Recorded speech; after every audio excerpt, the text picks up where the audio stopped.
రెండు తెలుగు రాష్ట్రాలకు సంబంధించిన సినిమా ఎగ్జిబిటర్లు హైదరాబాద్లో సమావేశమై కొన్ని నిర్ణయాలు అయితే తీసుకున్నారు. ప్రీమియం షోలకు, బెనిఫిట్ షోలకు అనుమతి ఇవ్వకూడదని తెలంగాణ ప్రభుత్వం ఏ నిర్ణయం అయితే తీసుకుందో ఆ నిర్ణయానికి కట్టుబడి ఉండాలి అని నిర్ణయం అయితే తీసుకున్నారు. ఇక ఇక్కడి నుండి ఎవరైనా అనుమతి అడిగినా అనుమతి ఇవ్వకూడదు అని, ప్రీమియం షోలకు, బెనిఫిట్ షోలకు అనుమతి ఇవ్వకుండా, రేట్లు పెంచుకోవడానికి అనుమతి ఇవ్వకుండా ఉంటేనే సినిమాలు 10 కాలాల పాటు ఉంటాయి అని చెప్పి ఆ ఎగ్జిబిటర్లు నిర్ణయం అయితే తీసుకున్నారు. ఈ షోలకు వచ్చేవాళ్ళు తాగి సినిమాలకు వచ్చి ఒకవేళ సినిమా నచ్చకపోతే సీట్లు చించేయడం, స్క్రీన్లు చించేయడం, నానా హంగామా చేస్తారు.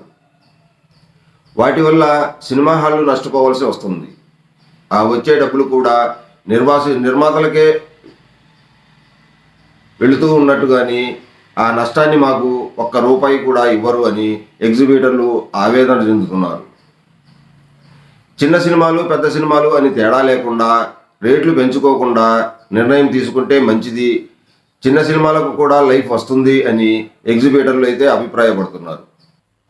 తెలంగాణ ఫిలిం ఛాంబర్ ఉపాధ్యక్షులు మీడియాతో మాట్లాడుతూ, జగన్మోహన్ రెడ్డి గారు ముఖ్యమంత్రిగా ఉన్నప్పుడు ఏదైతే సినిమా పరిశ్రమ అభివృద్ధి కోసం ముందు చూపుతో కొన్ని నిర్ణయాలు అయితే తీసుకున్నారో, బెనిఫిట్ షోలు వద్దని, ప్రీమియం షోలు వద్దని, సినిమా టికెట్లు పెంచవద్దని ఆయన కొన్ని నిర్ణయాలు తీసుకున్నప్పుడు మేము అపార్థం చేసుకొని సినిమా పరిశ్రమ డేంజర్లో పడబోతుంది అని, సినిమా పరిశ్రమను ధ్వంసం చేయడానికే జగన్మోహన్ రెడ్డి గారు ఇటువంటి నిర్ణయాలు తీసుకుంటున్నారా అని మేము అభిప్రాయం పడిన మాట వాస్తవం.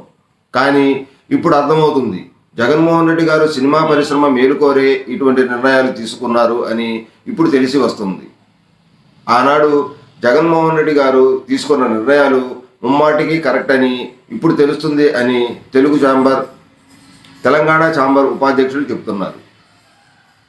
ఇప్పుడు సినిమా పరిశ్రమ మొత్తం ఎక్కడికి వచ్చి ఆగింది అంటే, 2 ఏళ్ల క్రితం జగన్మోహన్ రెడ్డి గారు తీసుకున్న నిర్ణయాల దగ్గరకు వచ్చి ఆగారు.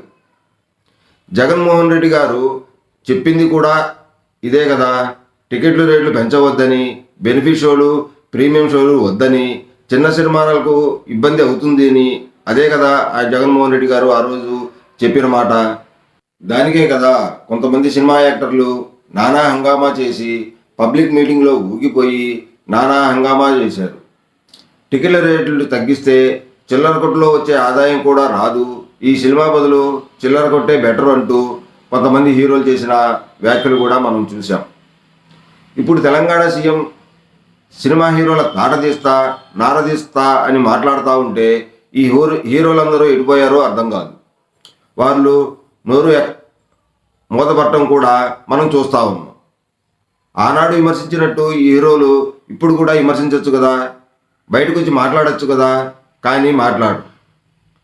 పరిణామాలు ఎంత కఠినంగా ఉంటాయో వాళ్ళకు తెలుసు. అందుకనే నోరు మెదపకుండా దొంగకు తేలుగుట్టినట్టుగా గమ్ముగా కూర్చొని ఉన్నారు.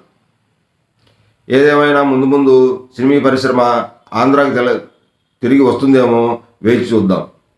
ఈ వీడియో నచ్చితే లైక్ చేయండి, షేర్ చేయండి, సబ్స్క్రైబ్ చేసుకోండి.